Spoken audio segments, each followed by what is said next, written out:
क्या Israel Gaza पर कब्जा करना चाहता है? ये सवाल इसलिए पूछा जा रहा है क्योंकि इजराइल के दक्षिणपंथी मंत्री इतमार बेन गवीर ने इसे लेकर एक बड़ा बयान दिया है। बेन गवीर अपने विवादित बयानों और एक्शन के लिए जाने जाते हैं।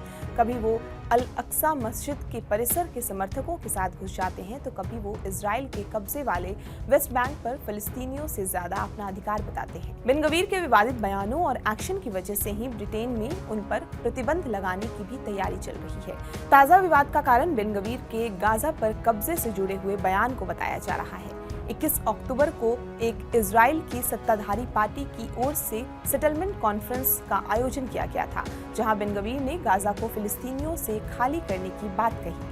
बेन गवीर ने कहा कि हमारे लिए गाजा को दोबारा बसाना मुमकिन है। हम गाजा में कफार दारूम बना सकते हैं। हम नितजारीम अस्तमोना का दोबारा निर्माण कर सकते हैं। गाजा में विस्थापन को बढ़ावा देने की बात करते हुए उन्होंने कहा कि सबसे बड़ी और सच बात ये है कि गाजा में विस्थापन को बढ़ावा देना ही समस्या का सबसे सही समाधान है। गाजा फिलिस्तीन का हिस्सा है, लेकिन ये जमीनी तौर पर फिलिस्तीन से जुड़ा क्षेत्र नहीं है। तीन ओर से ये इजराइल से घिरा है। दक्षिण में मिस्र बॉर्डर है तो वहीं पश्चिम में भूमध्य सागर। गाजा पट्टी करीब 365 वर्ग किलोमीटर का एक छोटा सा क्षेत्र है, जो दुनिया की सबसे घनी आबादी वाले इलाकों में से एक माना जाता है। करीब 23 लाख फिलिस्तीनी यहाँ रहते हैं, लेकिन इजराइल हमास युद्ध के कारण गाजा की 90% आबादी को विस्थापित होना पड़ा है। संयुक्त राष्ट्र के OCHA के रिकॉर्ड्स के मुताबिक गाजा की करीब 2 लाख आबादी UNRWA के 110 शरणार्थी शिविरों में रह रहे हैं। वहीं इजरायली हमलों के कारण आबादी का एक बड़ा हिस्सा करीब 15 लाख लोग राफाह में शरण लेने को मजबूर हैं।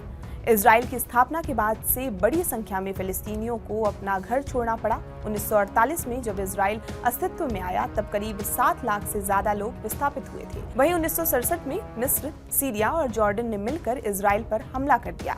महज 6 दिन में ही इजराइल इस जंग को जीतने में कामयाब रहा।